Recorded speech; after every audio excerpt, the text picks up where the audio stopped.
नमस्ते, आप सभी विद्यार्थी का हमारे YouTube चैनल हिंदी पाठशाला पर स्वागत है। आज हम कोलकाता यूनिवर्सिटी के द्वारा निर्मित तीसरे सेमेस्टर के पाठ्यक्रम CC 3 की रचना को पढ़ेंगे। आज हम कवि नागार्जुन जी की पहली रचना अकाल और उसके बाद को विस्तार से पढ़ेंगे। हमने इसके पहले केदारनाथ अग्रवाल की सारी रचनाओं को अपने चैनल पर विस्तार से समझाया है। डिस्क्रिप्शन में लिंक उपलब्ध है। चलिए पहले नागार्जुन जी के बारे में जान लेते हैं। नागार्जुन 1911 से 1998 आधुनिक हिंदी और मैथिली साहित्य के प्रसिद्ध कवि, उपन्यासकार और जनकवी थे। उनका वास्तविक नाम वैद्यनाथ मिश्र था। हिंदी में वे नागार्जुन और मैथिली में यात्री उपनाम से लिखते थे। उनका जन्म बिहार के सतलखा गांव मधुबनी जिला में हुआ था। नागार्जुन की रचनाएं आम जनता, किसानों, मजदूरों और शोषित वर्ग के जीवन संघर्ष से जुड़ी हैं। वे समाज में फैली असमानता, अन्याय और राजनीतिक पाखंड के विरोधी थे। उनकी कविताओं में क्रांति, विद्रोह, यथार्थ और जनचेतना की प्रखर अभिव्यक्ति मिलती है। साथ ही वे प्रकृति के सौंदर्य के भी संवेदनशील कवि थे। उनकी भाषा सरल, सीधी और प्रभावशाली है, जिसमें लोक भाषा का सुंदर प्रयोग मिलता है। प्रमुख काव्य रचनाएं हैं युगधारा, भस्मांकुर, अकाल और उसके बाद। हिंदी साहित्य में नागार्जुन का स्थान एक निर्भीक, जनपक्षधर और यथार्थवादी कवि के रूप में अत्यंत महत्वपूर्ण है। चलिए रचना को विस्तार से देखें। कई दिनों तक चूल्हा रोया, चक्की रही उदास। कई दिनों तक कानी कुतिया सोई उनके पास। कई दिनों तक लगी भीत पर छिपकलियों की गश्त। कई दिनों तक चूहों की भी हालत रही शिकस्त।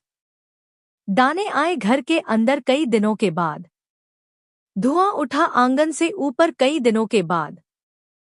चमक उठी घर भर की आंखें कई दिनों के बाद। कौए ने खुजलाई पांखें कई दिनों के बाद।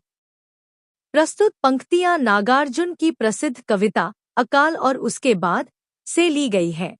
इन पंक्तियों में कवि ने अकाल के भयावह प्रभाव और उसके बाद जीवन में लौटने वाली आशा व उल्लास का अत्यंत मार्मिक चित्रण किया है।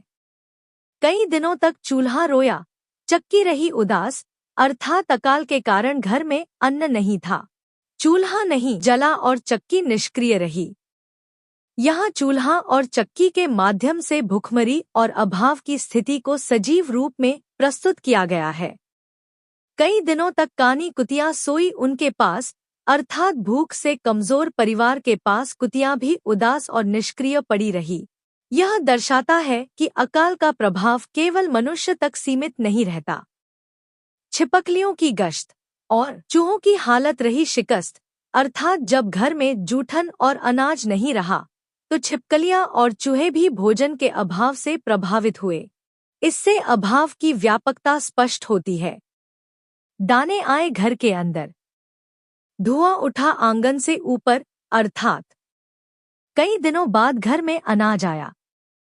चूल्हा फिर जला, खाना बना और जीवन की गति लौट आई। धुआं उठना खुशहाली और सामान्य जीवन की वापसी का प्रतीक है। चमक उठी घर भर की आंखें। कौए ने खुजलाई पाखे, अर्थात भोजन मिलने से सभी के चेहरे खिल उठे।